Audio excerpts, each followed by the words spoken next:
বিরিয়ানি চলে এলো। এর গন্ধে রুহির খিদে যেন বেরিয়ে গেছে আরো, কিন্তু খেতে পারছে না, কারণ সামনে রোয়েন বসে আছে। বিরিয়ানির দিকে একবার তাকিয়ে রোয়েনের দিকে অসহায় চোখে তাকায় রুহি। বিরিয়ানির প্লেট রুহির দিকে এগিয়ে দিল রোয়েন, বলল, খাও। মাথা নিচে নামিয়ে রুহি বলল, খিদে নেই আমার। রুহি আরেকটা কথা বললে এমন চড় দিব, তখন কিছু খাওয়ার শক্তি থাকবে না। জলদি খেয়ে নাও, না হলে জানো কি করতে পারি আমি। দাঁতে দাঁত চেপে রোয়েন বলল।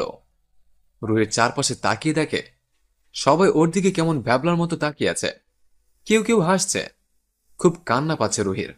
এখন খেয়ে নেওয়াটাই ভালো মনে হচ্ছে। প্লেট কাছে নিয়ে খেতে শুরু করলো রুহি। রোয়েনের উপর ভীষণ রাগ হচ্ছে ওর। রোয়েন কফিতে চুমুক দিচ্ছে আর পলক্ষীনভাবে রুহিকে দেখছে। এভাবে বলা ঠিক হয়নি, কিন্তু কি করবে, রাগটাকে সামলানো বড় কঠিন। রুহি কথা প্রথমে শুনলে বকা শুনতে হয় না। রুহির খাওয়া শেষে বিল চুকিয়ে বেরিয়ে এলো ওরা। রোয়েন রুহির হাত ধরে গাড়ির কাছে নিয়ে আসে। গাড়ি খুলুন। রুহি আস্তে করে বলল। রোয়েন দরজা খুলল। পেছনেরটা খুলুন। নিচে তাকিয়ে বলল রুহি। গাড়ির সাথে রুহিকে চেপে ধরল রোয়েন। আমার সহ্যের পরীক্ষা নিচ্ছ? কেন কথা শুনো না আমার? বারবার রাগাতে বাধ্য করো কেন? চিৎকার করে বলল রোয়েন। রুহি এবার চোখের পানি আটকাতে পারল না, কেঁদেই দিল। ফুপিয়ে ফুপিয়ে কাঁদছিল। উফ, আবারও সেই ড্রামা। পিছনের দরজা খুলে দিল রোয়েন। বসো। রুহি কাঁদতে কাঁদতে বসে পড়ল। রোয়েন ড্রাইভিং সিটে বসে রুহির দিকে টিস্যু ধরল। চোখ মুছো। রুহি টিস্যু নিয়ে চোখ মুছল সারা রাস্তায়। সামনের লুকিং গ্লাসে রুহির দিকে ঘুরিয়ে দিল রোয়েন। মায়াবতীকে দেখছে ও ড্রাইভিং এর মাঝে। ঘরে ফিরতে রুহি দৌড়ে রুমে চলে এলো। কোলবালিশ বুকে চেপে ধরে কাঁদছে ও। আনিলা বেগম দরজার কাছে আসতে রোয়েন ওনার হাতে টাকার একটি ব্যাগ ধরিয়ে বলল, ওর যেন কোনো ক্ষতি না হয়। হ্যাঁ বাবা, কোনো ক্ষতি হবে না। হেসে বলল আনিলা বেগম। রোয়েন বেরিয়ে যেতে আনিলা বেগম তৎক্ষণাৎ রুহির রুমে গিয়ে ওর চুল ধরে উঠালো। ঘুরে ফিরে ঘুমোনো হচ্ছে ম্যাডামের। বাসন আছে, ওগুলো মেজে নে। যাচ্ছি। বলে উঠে পাকঘরে চলে এলো রুহি। চোখের পানি মুছছে আর প্লেট ধুচ্ছে। পুরো দিনের প্লেট বাটি জমানো ছিল। বেশ কয়েকটা পাতিল করা হয়েছিল। হাঁচি দিচ্ছে রুহি। আনিলা বেগম পাকঘরে এসে রুহির গালে চর বসিয়ে দিলেন। এখনো শেষ হয়নি কেন শুনি?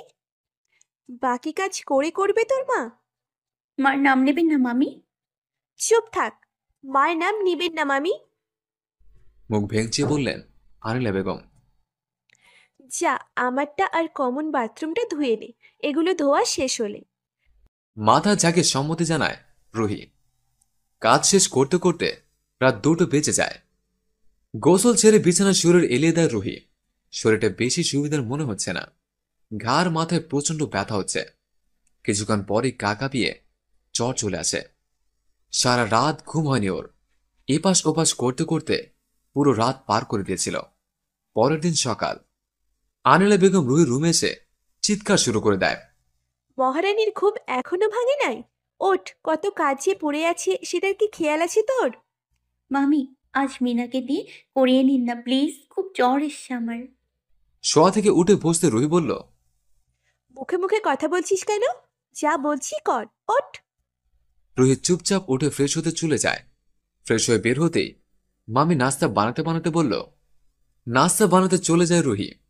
এক হাতে রুটি বেলছে, অপর হাতে ভাজি নাড়ছে। হঠাৎ ধাক্কা লেগে ভাজির কিছু তেল রুহির হাতের উপর পড়ল। হাত নিয়ে কলের কাছে এসে পানি ছেড়ে দিল। পানি পড়াতে আরো বেশি জ্বলছে। ঠোঁটে ঠোঁট চেপে দাঁড়িয়ে আছে রুহি। কি রে জমিদারনি, নাস্তা দিবি না নাকি? দিচ্ছি মামি। জলদি করে নাস্তা আনিলা বেগমের সামনে রাখল রুহি। যা, ঘর মোছ। রুহি আনিলা বেগমের দিকে অবাক চোখে চেয়ে আছে। এমন কেন মামিটা? এতটুকু দয়া কি নেই তার? কি হলো, দাঁড়িয়ে এভাবে কি দেখছিস? যা, ঘর মোছ। রুহি চুপচাপ ঘর মুছতে চলে গেল। মাথা ঘোরাচ্ছে ভো ভো করে। মুছতে হঠাৎ কাপড়টাকে কালো চকচকে একজোড়া জুতো আটকে ধরল। রুহি বারবার কাপড়টাকে টানছে, কিন্তু জুতোটা ছাড়ছে না। বিরক্ত নিয়ে উপরে তাকাতেই রুহির মুখে রং উড়ে গেল। ঢোক গিলতে থাকলো। আপনি? রোয়েন রক্তবর্ণ চোখে রুহির দিকে তাকিয়ে চা গিলতে থাকা আনিলা বেগমের দিকে তাকালো। মহানন্দে চা গেলছেন মহিলা। আনিলা বেগমের কাছে গিয়ে চা কাপ ধরে উপর করে ওনার মুখে ঢেলে দিল রোয়েন। আহ, জ্বলছে জ্বলছে। কি করলা বাবা এটা? রোয়েন পিছনে ফিরে রুহির হাত ধরতেই চিৎকার করে উঠল রুহি। রোয়েন হাত ছেড়ে দিল রুহির। হাতের এক পাশ লাল হয়ে ফোসকা পড়ে গেছে। অপর হাত ধরে অনুভব করল প্রচন্ড গরম রুহির শরীর। ওর কপালে স্পর্শ করল রোয়েন। জ্বরে গা পুড়ে যাচ্ছে। রুহিকে আনিলা বেগমের কাছে আনলো রোয়েন। এসব কি কি চান আপনি? ওকে এতটা কষ্ট দেওয়ার মানে কি? মানুষ না আপনি? জানোয়ার থেকে নিচু পর্যায়ে চলে গেছেন। রুহি, যাও, প্যাক করো। যাবো না আমি। রোয়েন ওর হাতে জোরে চাপ দিল। যাও বলছি। রুহি দ্রুত হাত ছেড়ে রুমে চলে গেল। রোয়েন কাপটি নিচে ছুঁড়ে মারতেই ভেঙে টুকরো টুকরো হয়ে গেল কাপটি। আজ নিয়ে যাব ওকে, আর কখনো আসতে দিব না, কারণ বিয়ের পর থেকে আমি ওর সব হয়ে যাব। রোয়েন দ্রুত হেঁটে রুহির রুমে এলো। ব্যাগ নিয়ে বসে আছে রুহি। চোখ মুখ লাল হয়ে আছে ওর। কাপড় গোছাওনি কেন এখনো? দাঁতে দাঁত চেপে জিজ্ঞেস করল রোয়েন।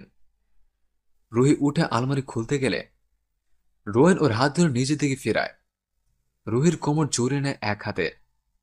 রুহির পুড়ে যাওয়া হাতে চুমো খায় আলতো করে। রুহি কিছু বলতে পারছিল না। রোয়েন এক হাত রুহির গালে রাখে। রুহির চোখ বুজে আসতে চায়। রুহির কপালে চুমু খেয়ে ছেড়ে দেয় রোয়েন। বসো, আমি গোছাই। আপনি বসুন, আমি করছি। রোয়েন চোখ বড় করে রুহির দিকে তাকাতেই খাটে বসে পড়ে রুহি। রোয়েন আলমারি খুলে জামা কাপড় বের করে লাগেজে ভরে নেয়। রুহির বই খাতা গুছিয়ে ব্যাগে নিয়ে নেয়। ওর কসমেটিক্স সবকিছু গুছিয়ে নেয়। হয়েছে? রুহির দিকে তাকিয়ে জিজ্ঞেস করে রোয়েন। আমার রেডি হতে হবে। ও, ওকে, তাড়াতাড়ি রেডি হয়ে নাও, বেশিক্ষণ থাকবো না, ওকে? হুম। রোয়েন বের হতে রুহি জামা পাল্টে নেয়। চুলগুলোকে আছড়ে বেরিয়ে যায় রুম থেকে। মামি আগের মতোই দাঁড়িয়ে আছে। সেদিকে তোয়াক্কা না করে রোয়েনের কাছে আসে রুহি। রুহি আসতে ওর হাত ধরে ঘর থেকে বের হতে নিলে আফজাল সাহেব ঘরে ঢোকার সময় দেখে নেয়। আঙ্কেল, রুহিকে নিয়ে যাচ্ছি আমি, বিয়ে পর্যন্ত আমার সাথে থাকবে। আফজাল সাহেব কিছু বুঝে উঠতে পারছেন না। কি হচ্ছে এসব? রুহি, কি হলো মা? কই যাচ্ছিস? জানি না মামা। নিচে তাকিয়ে বলতে থাকে রুহি। ইচ্ছে হলে দেখতে আসবেন ওকে। আন্টিকে যেন আমার বইয়ের আশেপাশে না দেখি। রাগী গলায় বলল রোয়েন। রোয়েনের মুখে বউ কথাটি রুহির কানে যেন ঝংকার তুলল। পুরো শরীরে ঠান্ডা বাতাস বয়ে গেল। অবাক চোখে তাকিয়ে আছে রোয়েনের দিকে। মনে মনে ভাবছে, কি চাই সে? আসলে সেদিন ওই লোকগুলোকে মারলো, এতিমখানার সবাইকে সাহায্য করলো, আবার আমাকে বিয়ে করতে চাই। কি আছে ওনার মনে কে জানি। আফজাল সাহেবের উত্তরের অপেক্ষা না করে রুহির হাত ধরে বেরিয়ে এলো রোয়েন। গাড়ির উপর খুব জোরে হাত দিয়ে বাড়ি দিল। রোহিত চুপচাপ রোয়েনের পিছে দাঁড়িয়ে দেখছে রোয়েনকে এক একটা রূপে। কিছুক্ষণ অপেক্ষা করে দরজা খুলে রুহিকে বসতে দিল রোয়েন ড্রাইভিং সিটের পাশের সিটটায়। রুহি বসে পড়ল চুপচাপ। রোয়েনে বসে পড়ল, কিন্তু গাড়ি স্টার্ট দিল না। কিছুক্ষণ চুপ থেকে রুহির দিকে তাকিয়ে বলল, আটকাতে পারবো না। বলে রুহির দুগালে দুহাত রেখে ওর ঠোঁটে নিজের ঠোঁট চেপে ধরল রোয়েন। রুহির ঠোঁটের আশেপাশের জায়গাগুলোয় ভালোবাসার পরশ এঁকে দিতে শুরু করল রোয়েন। এত প্রশান্তি পাবে ভাবতে পারেনি রুহি। এই কেমন অনুভূতি! নিজেকে রোয়েনের মাঝে চিরতরে গুম করে দিতে মন চাইছে। মানুষটার ঠোঁটের ছোঁয়ায় পাগল করে দিচ্ছে ওকে। ভালোবাসাগুলি গভীর থেকে গভীরতর হতে লাগলো। রুহি রোয়েনের শার্ট খামচে ধরেছে। রোয়েনের হাত রুহির পিঠ ছাড়িয়ে কোমর জড়িয়ে ধরেছে। শেষ মুহূর্তে রোয়েন রুহির ঠোঁটে দু তিনটে চুমু দিয়ে সরে এলো। জোরে জোরে নিঃশ্বাস নিচ্ছে দুজনে। রুহির মন চাইছে মাটি ফাঁকা হয়ে যাক আর ওর ঢুকে পড়বে। চোখ বন্ধ করে মাথা নিচু করে বসে আছে রুহি। রোয়েন আর রুহির দিকে তাকাতে পারল না। গাড়ি স্টার্ট দিল সে। গাড়ি চলছে অজানার পথে। রুহি জানালা দিয়ে বাইরে দেখছে। রোয়েন এক নজরে রুহিকে দেখে গাড়ি চালানোয় মন দিল। কিছুক্ষণ পর রোয়েনের বাসায় পৌঁছে গেল। পাশে তাকাতেই দেখে রুহি ঘুমোচ্ছে। রুহির কপালে হাত রাখতে রোয়েন বুঝল জ্বর বেড়েছে। রুহিকে কোলে তুলে ঘরের দিকে এগুলো রোয়েন। ভিতরে সে কাজের লোকগুলোকে মালপত্র ঘরে আনতে বলে সিঁড়ি বেয়ে উপরে উঠে এলো। রুহিকে রোয়েনের রুমের পাশের রুমটায় শোয়ালো রোয়েন। গায়ে কম্বল টেনে কপালে চুমুকে দিল। উঠে দাঁড়িয়ে একটা নম্বরে কল দিতেই অপর পাশে কেউ কথা বলে উঠল। ইয়েস ডক্টর রোয়েন বলছি। জি স্যার বলুন। আমার বাসায় আসতে হবে এক্ষুনি। জি স্যার এখনই আসতেছি। ফোন কেটে রুহির পাশে বসে একটি হাত নিজের হাতের মাঝে নিল রোয়েন। কিছুক্ষণ পর ডাক্তার লিমন রুমে আসলেন। স্যার এসেছি। প্লিজ ডাক্তার ওকে দেখুন, খুব জ্বর এসেছে ওর। জি স্যার দেখেছি। ডাক্তার লিমন রুহির জ্বর চেক করল। অনেক পানি ব্যবহার করছেন উনি। ওনার মনে হয় ঠান্ডার সমস্যা আছে, একটু খেয়াল রাখবেন। হুম। ডাক্তার উঠে রোয়েনের পাশে দাঁড়ালো। স্যার ওনাকে তো চিনলাম না। আমার ওয়াইফ হয়েছে। Now you can go. ধমক দিয়ে বলল রোয়েন। জি স্যার। ডাক্তার বেরিয়ে গেলেন। রোয়েন আর অপেক্ষা না করে নিজের রুমে চলে আসে। দলের একজন লোককে কল করে। হ্যালো শাকিল। জি স্যার। শুনো, একটা সিসি ক্যামেরা লাগবে। জি স্যার, এক্ষুনি পাঠাচ্ছি। হুম। আর শোনো, তোমরা ড্যামরা জায়গাটা ঘেরাও করো। শুনলাম তারা সেখানে হামলা করবে। জি স্যার, আপনি কখন আসবেন? সময় হলে চলে আসবো, কাজে মনোযোগ দাও। জি স্যার, সিসিটিভি ক্যামেরা এক্ষুনি পাঠাচ্ছি। হুম, বাই। ফোনটি টেবিলে রেখে ফ্রেশ হতে চলে গেল রোয়েন। ফ্রেশ হয়ে বেরিয়ে রুহি রুমে আসতে দেখল এখনো ঘুমাচ্ছে রুহি। রুহির পাশে এসে বসল রোয়েন। ওর কপালে হাত রাখল। জ্বর কমে গেছে। রুহিকে আস্তে আস্তে করে ডাকতে শুরু করলো রোয়েন। রুহি, উঠো। রুহি, কি হলো, উঠো। কারোর ডাক শুনে ঘুম ভাঙল রুহির। মাথায় প্রচন্ড ব্যথা হচ্ছে। চোখ অল্প অল্প করে খুলে রোয়েনকে দেখতে পেল। আবার চোখ বন্ধ করতেই ওর হাত টেনে ধরল রোয়েন। উঠো, কিছু খেয়ে নাও। ধমক দিয়ে বলে উঠে রোয়েন। রুহির চোখ খুলে কাঁদো কাঁদো চোখে রোয়েনের দিকে তাকালো। দেখি উঠো। রুহির পিঠে এক হাত আর আরেক হাত দিয়ে রুহির একটি হাত ধরে উঠিয়ে বসাল রোয়েন। রুহির মাথা রোয়েনের কাঁধে ঢলে পড়ল। রু রুহির মুখের দিকে তাকিয়ে আর ডাকতে পারল না রোয়েন। রোয়েনের কাঁধে ঘুমিয়ে পড়েছে ওর মায়াবতী। ডাকতে গিয়েও পারল না রোয়েন। ঘুমে থাকা রুহিকে আরো বেশি মায়াবী লাগছে। ওর গাল দুটো সূর্যের আলো পড়েছে। রোয়েন রুহির গালে আলতো করে হাত ছুঁয়ে দিতে কেমন জানি কেঁপে উঠল। আস্তে করে বালিশের উপর শুয়ে দিল রুহিকে রোয়েন। স্যার। একজন কাজের লোক দরজা এসে ডাকল। কি হলো? একজন লোক এসেছে। ও, আসছি আমি। রুহিকে রেখে নিচে চলে এলো রোয়েন। শাকিল, ক্যামেরা এনেছো? জি স্যার। শাকিলের হাত থেকে ক্যামেরাটি নিল। যাও। জি স্যার।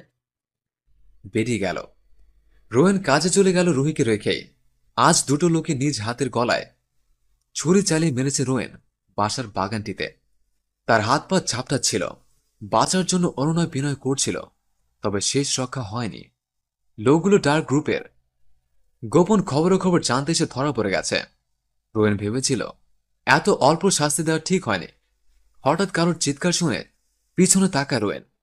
রুহি ঘাসের উপর বসে পড়েছে। ওর চোখ বেয়ে নোনা জল গড়িয়ে পড়ছে। রোয়েনের দিকে তাকাতেই পারছে না রুহি। চোখ জোড়া দিয়ে যেন আগুন ঝরছে। হাত দুটো রক্তে মাখামাখি হয়ে আছে ওনার। রোয়েনের আগানো দেখে রুহি বসে থাকতে পারল না। উঠে কোনো মতো দাঁড়িয়ে দৌড়ে উপরে চলে গেল। ওহ ড্যাম, কি হয়ে গেল? রোয়েন মাথায় হাত দিয়ে রুহির যাওয়ার দিকে কিছুক্ষণ চেয়ে রইল। তারপর আর কিছু না ভেবে রুহির পিছন পিছন উপরে যেতে শুরু করল। রুহি রোয়েনের রুমের দরজা লাগাতে গিয়ে বাধা অনুভব করল। রোয়েন দরজায় ধাক্কা দিয়ে ঢুকে গেছে। ভিতর থেকে ফোঁস ফোঁস আওয়াজ বের হচ্ছে তার। রুহি দু হাতে চোখ মুছে নিচে তাকিয়ে পিছাতে শুরু করল। রোয়েন ক্রমশ ওর কাছে এগোচ্ছে। আমি কিছু দেখিনি, প্লিজ মারবেন না আমায়। কাউকে কিছু বলবো না আমি। পিছাতে পিছাতে বলছিল রুহি। রোয়েন রুহির কোনো কথা কানে নিচ্ছে না। রুহিকে দেয়ালের সাথে চাপটে ধরল। কাউকে কিছু বলো বা না বলো, ডোন্ট কেয়ার, বাট তোমার উপর কোনো আঘাত কখনো সহ্য করব না, নেভার। রুহি অবাক চোখে রোয়েনের দিকে তাকালো। চোখ জোড়া ভীষণ লাল হয়ে আছে। রক্তমাখা হাতটি রুহি নিজের পেটে অনুভব করল। হ্যালো বন্ধুরা, পরবর্তী পার্ট খুব তাড়াতাড়ি আসবে, তো সবাই অপেক্ষায় থাকো। আর চ্যানেলটি যারা এখনো সাবস্ক্রাইব করনি তারা পরবর্তী পার্ট দেখার জন্য চ্যানেলটি সাবস্ক্রাইব করে রেখো। ধন্যবাদ সবাইকে, আমাদের সাথেই থেকো।